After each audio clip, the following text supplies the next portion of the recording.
Dear students, आज हम लोग क्लास 10th के बायोलॉजी के अगले टॉपिक के बारे में अध्ययन करेंगे।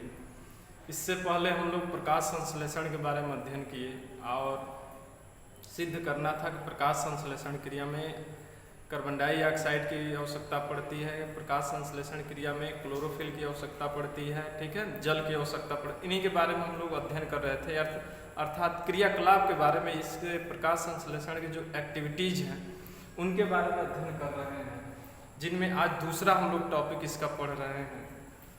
दूसरा जो है सिद्ध करना है कि प्रकाश संश्लेषण क्रिया में CO2 अर्थात कार्बन डाइऑक्साइड की आवश्यकता होती है। हम सभी जानते हैं कि प्रकाश संश्लेषण क्रिया जब होती है तो कार्बन डाइऑक्साइड की आवश्यकता पड़ती है और कार्बन डाइऑक्साइड को लेकर ही और जल को लेकर, इन दोनों अणुओं को लेकर अभिक्रिया कराकर ग्लूकोज अणु का निर्माण होता है। तो कार्बन डाइऑक्साइड को कैसे सिद्ध करेंगे कि कार्बन डाइऑक्साइड आवश्यक है, तो इसके लिए देखेंगे कुछ आवश्यक सामग्री की आवश्यकता होती है। जैसे आवश्यक सामग्री, इस प्रयोग को करने के लिए प्रयोगशाला में अगर किया जाए तो कुछ ऑपरेटर्स की आवश्यकता पड़ती है। कौन कौन से ऑपरेटर्स? जैसे एक जार लेंगे, गमले में लगा एक पौधा लेंगे, आयोडीन सॉल्यूशन लेंगे, इसके अतिरिक्त अल्कोहल लेंगे, जल लेंगे, ठीक है, ये सभी आवश्यक सामग्री है, ठीक है, ये सब लेंगे। अब हम क्या करेंगे कि गमले में लगे एक पौधे को लेकर लगभग 48 से 72 घंटे तक अंधेरे कमरे में रख देंगे, ठीक है। प्रयोग विधि हम बता रहे हैं, प्रयोग कैसे हम प्रयोग इसको करेंगे। गमले में लगे एक पौधा लेकर उसे 48 से 72 घंटे तक अंधेरे कमरे में रख देंगे। अंधेरे कमरे में इसलिए रखा जाता है कि अंधेरे कमरे में जब रखेंगे तो सूर्य के प्रकाश पौधे पर नहीं पड़ेगा और पत्ती की कोशिकाओं में जो पहले से स्टार्च बना है उस स्टार्च का पूर्ण रूप से यूटिलाइज्ड कर लेगा पौधा।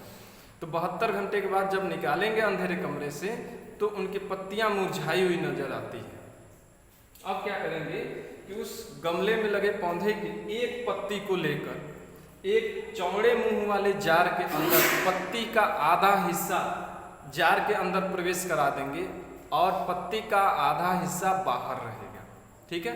फिर इसको कार्क की सहायता से, ठीक है, इसको चौड़े मुंह वाले जार के साथ लगाकर उसे पिनअप कर देंगे, ठीक है।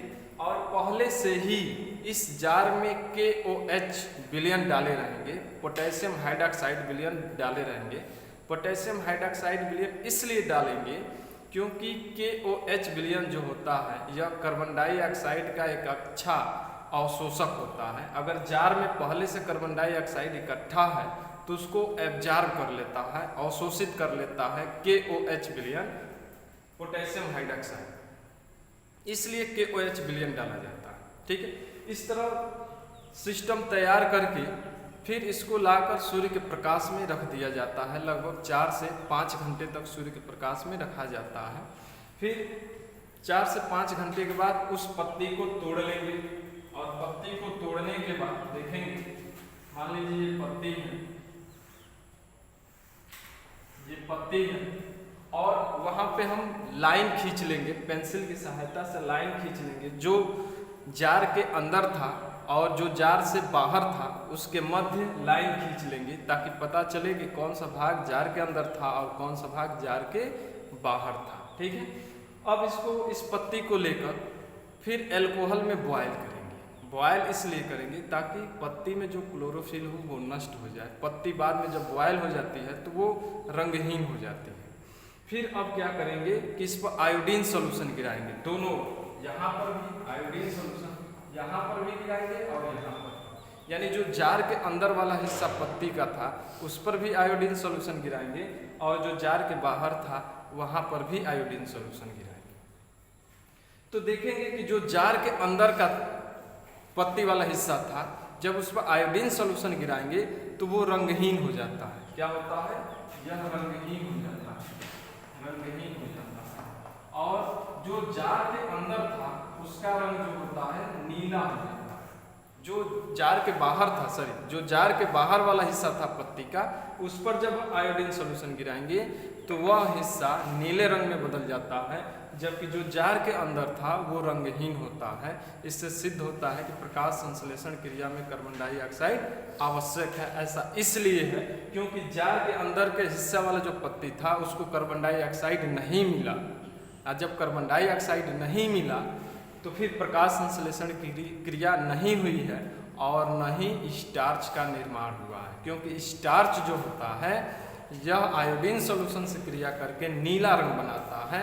तो जो हिस्सा सूर्य के प्रकाश में था यानी जार के बाहर था उनमें प्रकाश संश्लेषण हुआ क्योंकि उसको कार्बन डाइऑक्साइड मिली उस हिस्से को, और उसमें स्टार्च का निर्माण हुआ। इसीलिए बाहर वाले हिस्से पर जब आयोडीन सॉल्यूशन गिराते हैं तो वो नीला रंग हो जाता है, जबकि जार के अंदर पाए जाने वाले हिस्सा जो पत्ती का होता है उस पर आयोडीन सॉल्यूशन गिराते हैं तो वो रंगहीन होता है, क्योंकि उसमें स्टार्च का निर्माण नहीं होता है। कार्बन डाइऑक्साइड न मिलने के कारण ऐसा होता है। तो इससे सिद्ध होता है कि प्रकाश संश्लेषण क्रिया में कार्बन डाइऑक्साइड आवश्यक है।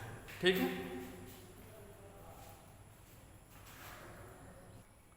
अगला क्रियाकलाप देखेंगे।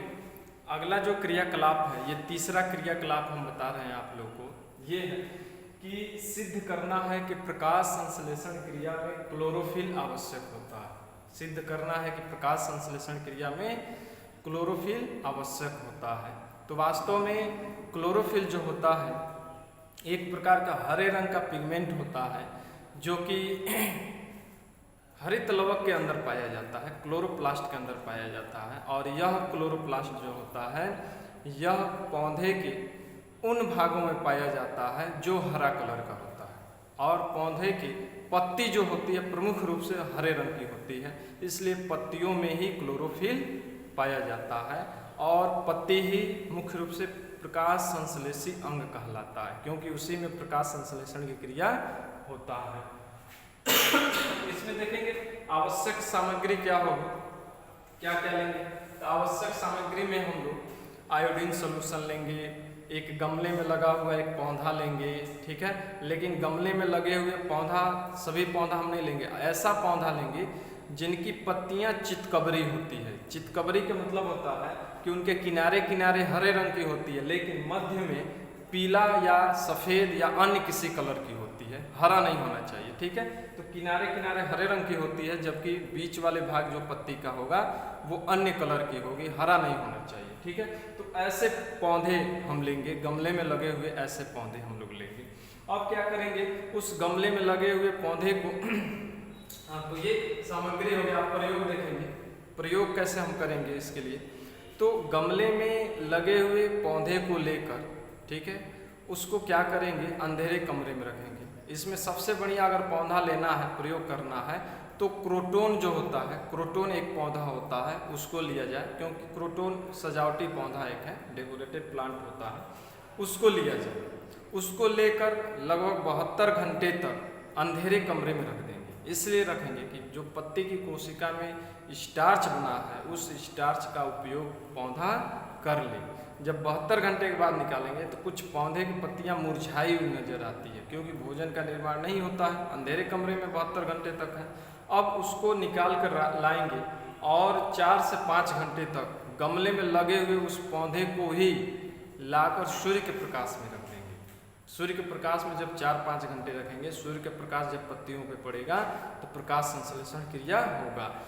जिन पत्ती के जो भाग हरा कलर होगा, ठीक है, हरा कलर है तो इसका मतलब है कि हरे कलर वाला जो भाग होगा उसमें क्लोरोफिल उपस्थित है, और जो भाग पत्ती में देखेंगे हरा कलर नहीं दिखाई देता है उसमें क्लोरोफिल अनुपस्थित है, ठीक है।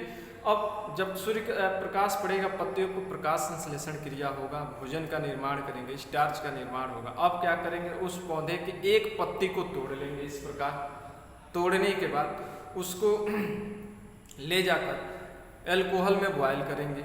एल्कोहल में बॉयल करने के बाद वाटर से, जल से उसको साफ करेंगे, ठीक। और फिर उस पत्ती पर आयोडीन सॉल्यूशन गिराएंगे, उस पर आयोडीन सॉल्यूशन गिराएंगे, ठीक है, आयोडीन विलयन गिराएंगे। तो देखेंगे जो भाग हरा कलर था उस भाग पर जब आयोडीन सॉल्यूशन गिराते हैं तो वह भाग नीले रंग में बदल जाता है। जैसे ये नीले में बदल जाएगा, नीला बदल जाएगा। और जो भाग देखेंगे जिस भाग पर यानी बीच वाले भाग पर जब आयोडीन सॉल्यूशन गिराएंगे तो वो रंगहीन हो जाता है। रंगहीन होने का क्या तात्पर्य है कि उस भाग में प्रकाश संश्लेषण क्रिया नहीं हुआ है। और प्रकाश संश्लेषण क्रिया क्यों नहीं हुआ? क्योंकि उसमें हरित लवण क्लोरोफिल अनुपस्थित है। क्लोरोफिल क्या है? अनुपस्थित है उस भाग में, इसलिए प्रकाश संश्लेषण क्रिया नहीं हुआ है, स्टार्च का निर्माण नहीं हुआ। और स्टार्च अनुपस्थित होने के कारण वहाँ पे जब आयोडीन सॉल्यूशन गिराएंगे तो वहाँ का पत्ती का रंग कैसा हो जाएगा? रंगहीन हो जाएगा। और जिस भाग पर आयोडीन सॉल्यूशन गिराने से नीला रंग हो जाता है, इससे सिद्ध होता है कि प्रकाश संश्लेषण क्रिया में क्लोरोफिल आवश्यक है। क्योंकि जिस भाग पर आयोडीन सॉल्यूशन गिराने से नीला हो जाता है वहाँ पर स्टार्च का निर्माण हुआ है, क्योंकि उस भाग में क्लोरोफिल उपस्थित है, प्रकाश संश्लेषण क्रिया हुई है, स्टार्च बना है। और स्टार्च आयोडीन सॉल्यूशन से क्रिया करके कैसा रंग देता है? नीला रंग देता है। इससे सिद्ध होता है कि प्रकाश संश्लेषण क्रिया में क्लोरोफिल आवश्यक है। ठीक है, तो ये दो क्रियाकलाप हम आज बताए हैं। ठीक है, इससे पहले वाले वीडियो में एक क्रियाकलाप बताए थे, तो हम लोग 3 क्रियाकलाप पढ़ लिए, 2 और पढ़ना है, 5 टोटल पढ़ना है। इन 5 में से एक जो होता है अक्सर बोर्ड में आ जाता है। ठीक है, इसलिए इसे बढ़िया से तैयारी कर लेंगे। इसमें कोई इतना विशेष चीज़ें नहीं, इसे अपने शब्दों में भी लिखेंगे। प्रयोग जो है अपने शब्दों में भी लिख सकते हैं। ठीक है, आवश्यक सामग्री हम बताए ही हैं, कौन कौन से होते हैं वो भी लिख सकते हैं। ठीक है, और ये फिगर है तो आप लोग फिगर भी बना लेंगे। ठीक है, इससे बढ़िया से सुंदर। तो आज के लिए बस इतना ही। कल फिर अगला हम क्रियाकलाप के बारे में अध्ययन करेंगे।